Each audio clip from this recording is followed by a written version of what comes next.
Bismillah, Assalamualaikum warahmatullahi wabarakatuh. Perkenalkan, nama saya Tri Admiati, NPM 214060274. Saya dari Lokal A2, jurusan Bahasa Indonesia. Kali ini saya akan membahas tentang kemajuan ilmu pengetahuan dan teknologi dalam pandangan Islam. Islam mendorong umatnya untuk mengembangkan ilmu pengetahuan dan teknologi, berbeda dengan pandangan dunia barat yang melandasi pengembangan ipteknya hanya untuk kepentingan material semata. Islam mementingkan pengembangan dan penguasaan iptek untuk menjadi sarana ibadah. Selain itu juga, iptek sebagai pengabdian muslim kepada Allah dan mengembangkan amanat Khalifatullah atau wakil Allah di muka bumi untuk berkhidmat kepada kemanusiaan dan menyebarkan rahmat bagi seluruh alam. Peran Islam dalam perkembangan iptek adalah bahwa harus dijadikan standar pemanfaatan iptek. Ketentuan halal haram, hukum-hukum syariah Islam wajib dijadikan tolak ukur dalam pemanfaatan iptek, bagaimanapun juga bentuknya.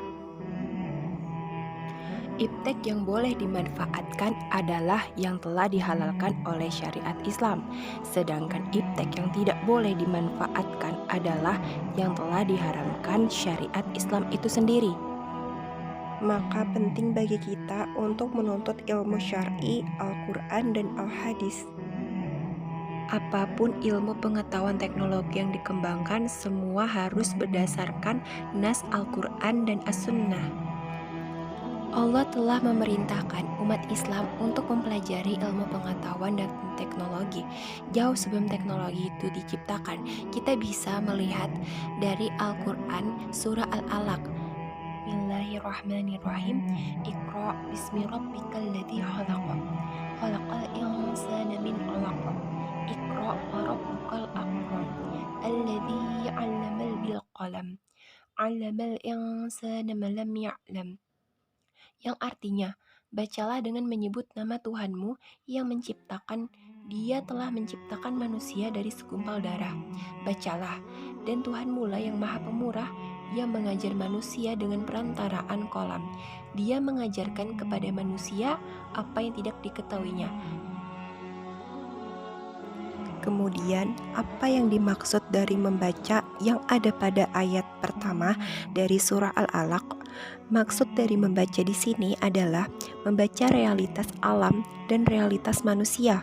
Maka, perintah membaca di sini adalah perintah mengamati atau meneliti realitas yang ada di alam semesta, seperti budaya, ritual, adat istiadat, ekonomi, termasuk ilmu pengetahuan dan teknologi, serta realitas yang lainnya.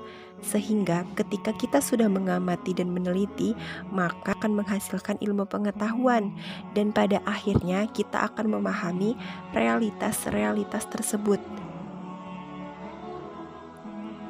Allah menurunkan wahyu ini paling pertama karena wahyu ini memiliki makna yang sangat penting bagi kehidupan manusia.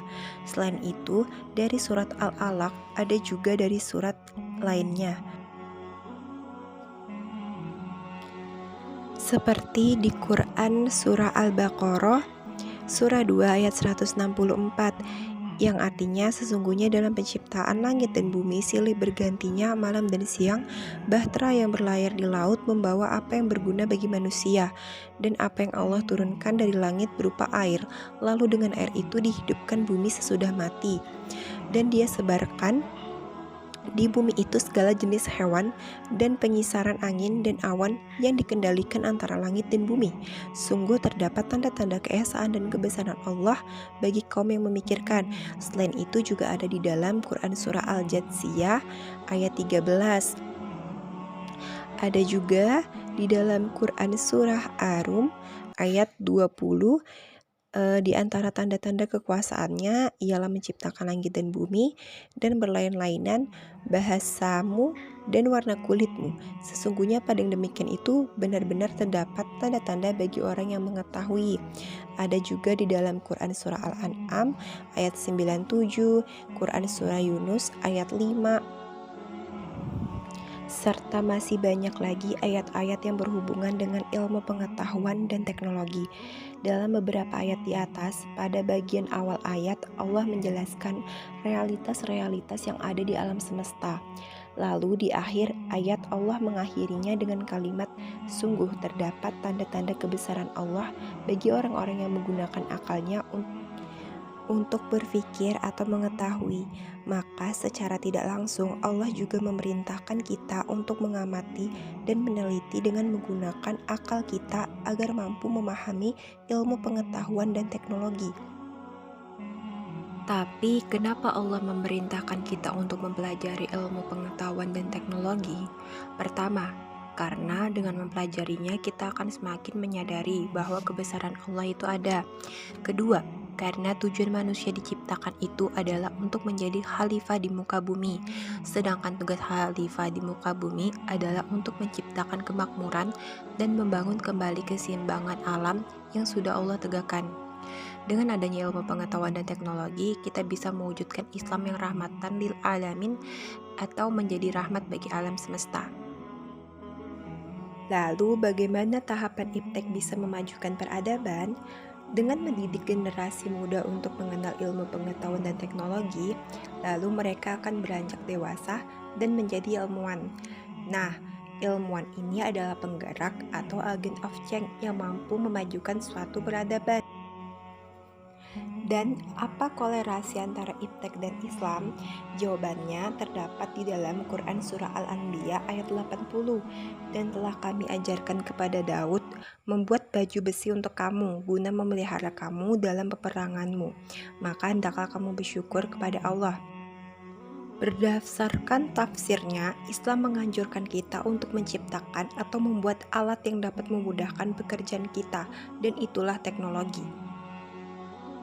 Sekian dan terima kasih dari video pembelajaran saya ilmu pengetahuan dan teknologi. Semoga dapat memberi manfaat. Jika ada salah dalam perkataan mohon dimaafkan. Wassalamualaikum warahmatullahi wabarakatuh.